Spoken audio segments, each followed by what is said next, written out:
I'm Justin Silverman of the New England First Amendment Coalition. Thank you for joining us for this introductory lesson on state open meeting laws. This class will feature a local journalist sharing stories of government bodies inappropriately holding executive sessions. These are secret meetings that are allowed only under certain circumstances. You'll hear how these meetings occurred and how they affect the public's right to know. If you haven't already, please view our previous lessons on open meetings, state public record laws, and the Federal Freedom of Information Act. They can all be found on our YouTube channel as well as in our FOI guide at NEFAC.org. Before we begin this lesson, a special thanks to those helping us make these classes happen: the Society of Professional Journalists Foundation, SPJ New England, the Rhode Island Foundation, MuckRock, and the New England Society of News Editors. We appreciate everyone's support. Now, to introduce you to today's instructor, NEFAC's Emily Sweeney.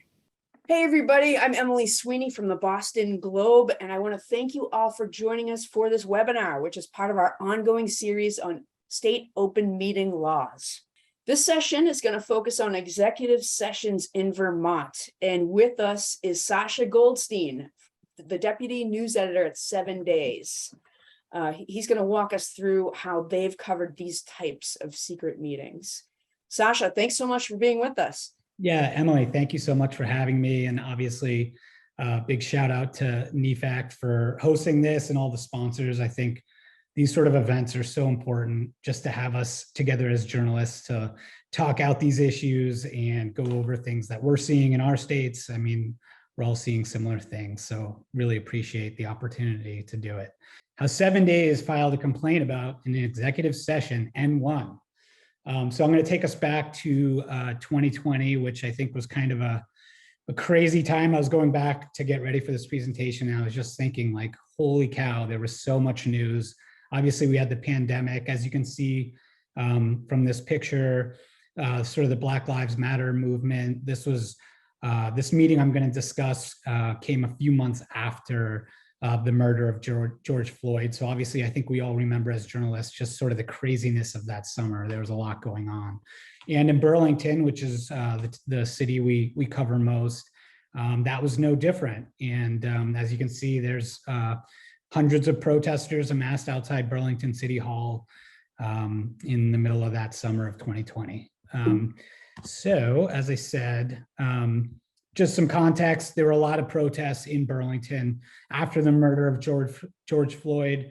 There was one big protest where people showed up to the police station. There was like a lot of energy, and a lot of the discussion was about some events that had happened involving police from late 2018.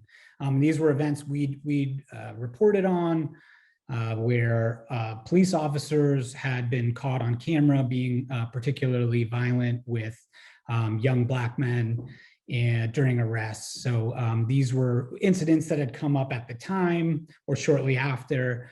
But you know, as we all know, after George Floyd, I think there was especially this big spotlight on the police, and this was the thing that activists really jumped on in Burlington, were these incidents that had happened, you know, a year or so prior. And so part of this was these really public demonstrations, but also a lot of the activists came to public forums, city council meetings, subcommittee meetings, you know, the Board of Finance meetings to talk during public forum and just express sort of outrage at these incidents that had involved young Black men in these arrests, these violent arrests. So there was a general call at that point to hold 3 officers in particular accountable for their actions in those arrests. And those officers had been disciplined at the time, but there was calls in light of George Floyd for these officers actually to be fired. So one thing, I mentioned this at the bottom here, the last point, the council started using this during council meetings and the public forum. They would use this method called the progressive stacking method. So they would give BIPOC speakers And then those from Burlington, kind of the first opportunity at public comment periods, where previously it had been, whoever signs up first goes first. So I think that was one, I think we all remember when these meetings went virtual. I think there was a lot of uncertainty about how these things should be run, and given to the emotion of the time, I think some of the rules were maybe not as followed closely as they would have been in an open meeting with the public in the room. So I think some of that stuff went a little by the wayside. So this progressive stacking method, I know we were getting some emails from people who were upset about how this was used. I know there were some questions about the legality of it, and ultimately the council did stop using this method and went back to the sort of first come, first serve method. So here's an image from one of that big protest at the end of May 2020. This was just a couple days after George Floyd. I think there were protests across the country, obviously, where sort of this demand to reform police departments. The big push here too, obviously, was push. The common term is defund the police, but then there were calls for that. There were also calls for reducing the police budget and moving some of that money into unarmed officers, and sort of changing the way we think about public safety. So that's kind of what was happening here. This was the end of May. The end of June is kind of the end of the fiscal year. So they were just getting ready to pass the budget. So this was kind of a ideal time for the activists to say, hey, let's take a look at this police budget and chop it. And the council did. They voted to cut its police budget and lower the number of officers from an authorized head count of like 105 down to 74. And this wasn't, the plan wasn't for mass firings or anything, but the idea was officers leave, officers retire, they go to other departments, et cetera. And eventually we'd get down to that 74. So that was the plan, just having, less police, fewer police officers on the department. And obviously we saw this everywhere. Every big city had it. I'm sure Boston did, Emily, and I know obviously New York City did. There was a big push there. So this wasn't unique to Burlington by any means, but it was pretty intense. And these protests, as I said here, they kind of continued throughout the summer. They were led a lot by University of Vermont students. Young people were really active in these. And as you can see, Officers Campbell, Bellavance, Coro, and are dangerous to our community and must resign, as that sign says there. So this was really, it was really about the department itself and also these three particular officers. But as I said, they wanted these officers fired, but the city said those officers had already been disciplined and couldn't, be punished again. There's obviously union issues here, and you just can't, once someone's punished, you can't change your mind a year later. But yeah, there was a die-in at the mayor's house. This is pictures from in front of his house. I mean, it was every night. It seemed like it was something else, another protest. So that gets us to this meeting that I want to really discuss, and sort of the executive session that I was brought here to talk about. Very exciting stuff. So on September 8th, 2020, again, the protests had sort of taken on a new life after Jacob Blake was shot in Kenosha, Wisconsin. That was late August. It was just yet another act of violence against a young Black man nationally, and that sort of reignited some of the George Floyd protests. I think everyone saw that as well. So what happened is almost immediately a small group started camping in a park that happened to actually be directly next to the police department. And that park and that camp sort of grew and grew and grew. And it was quite an operation. And every night they would march through the city streets, and they were sleeping in this park. And they basically vowed to not leave the park until the three officers who had been accused of excessive violence, 2 years prior, were fired.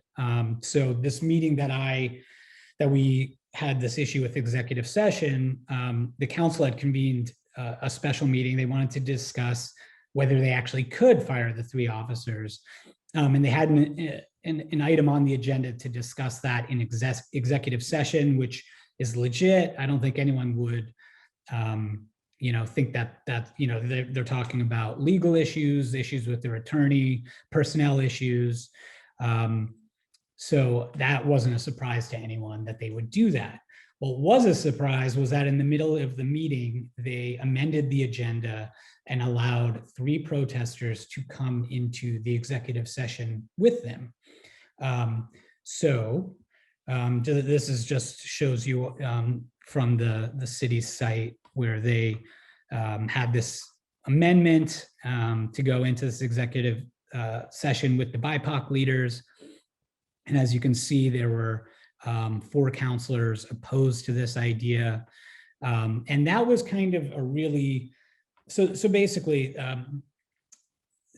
the council does have some discretion here in allowing members of the public into an executive session. And the idea is that you could bring in persons who are subjects of the discussion or whose information is needed. And that's allowable under Vermont's open meeting law. So that's legit.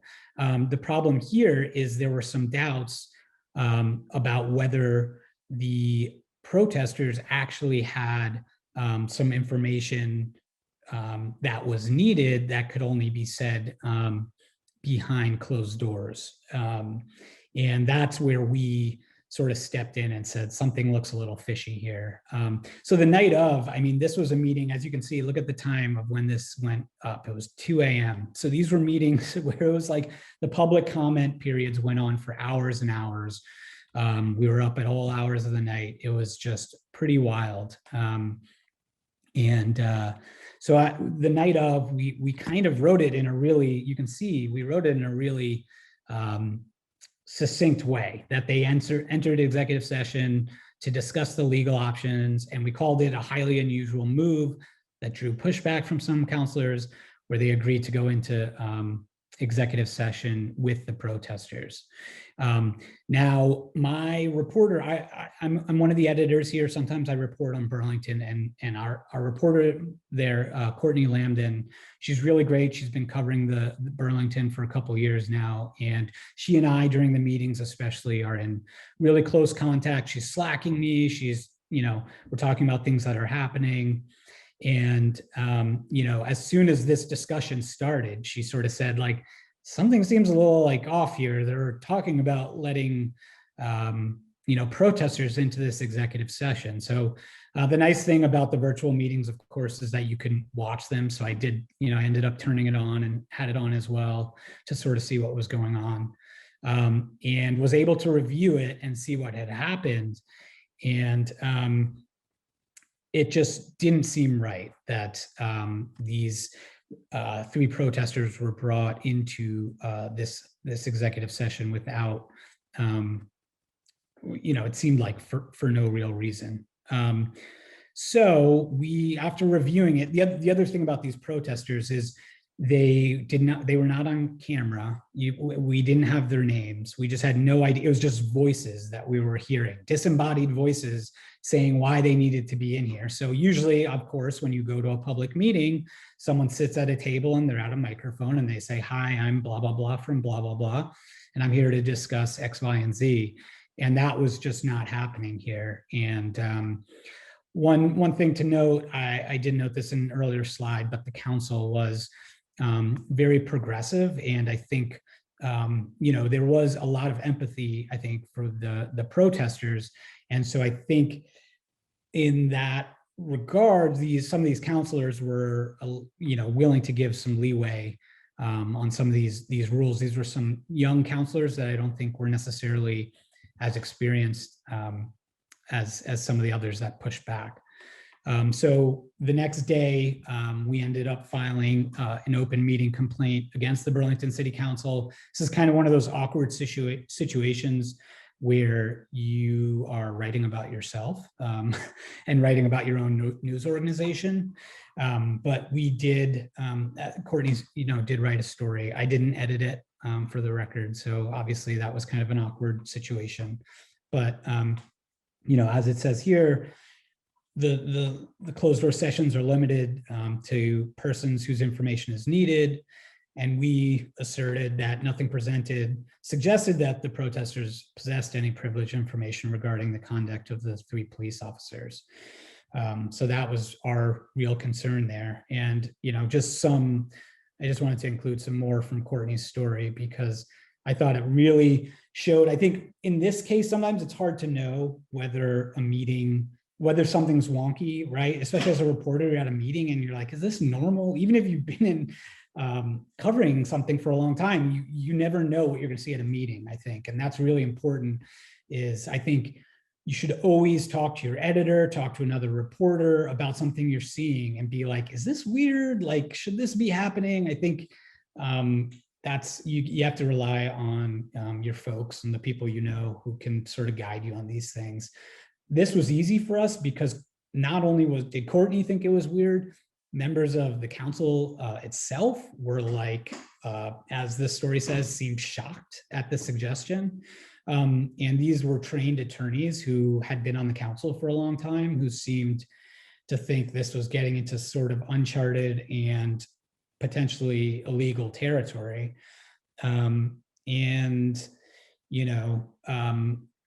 I included here some quotes. So they did actually ask the protesters, these unnamed protesters. They said, "Is the information you have, can it only be shared in private?" And they basically said that we would be able to have a very different conversation if we were in private with the council and the decision makers.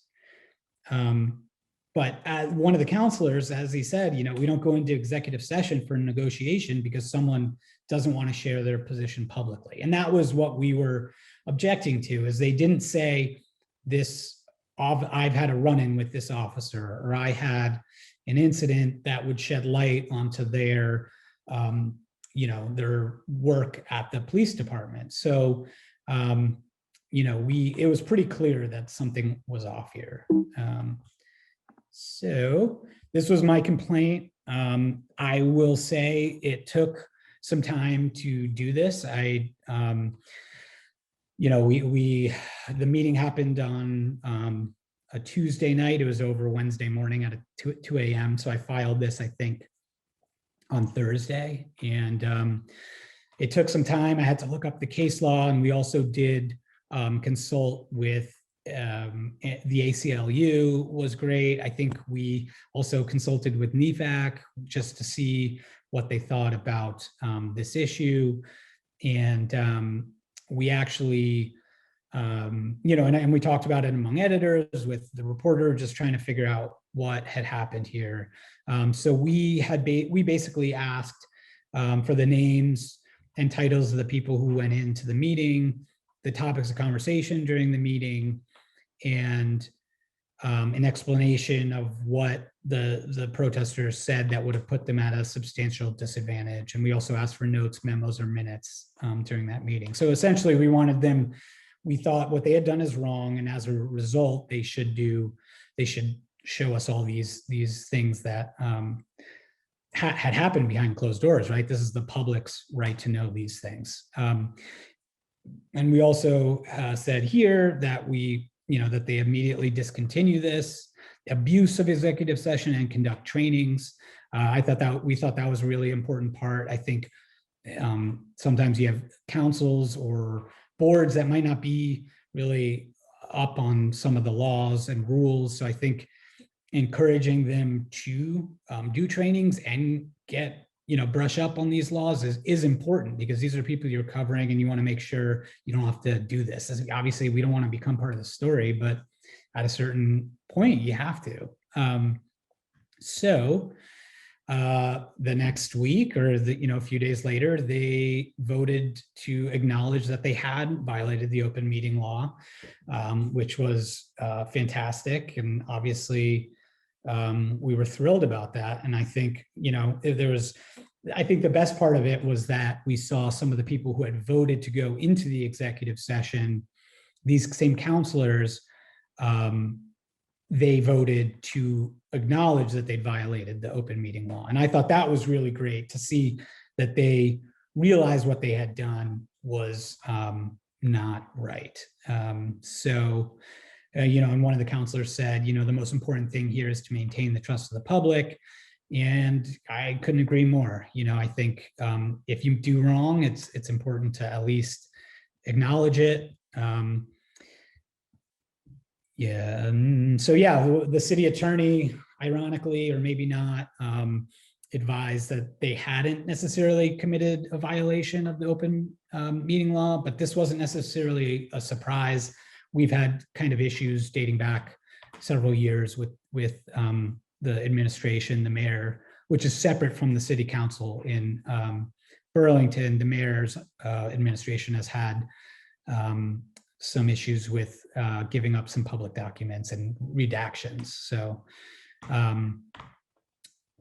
that was the city attorney's thought on that. So then I got a response from the city attorney acknowledging, this was after the council had voted to acknowledge the violation. And she sent a formal letter, and with the intent to cure, with some proposals of what they could do. So they basically decided that they would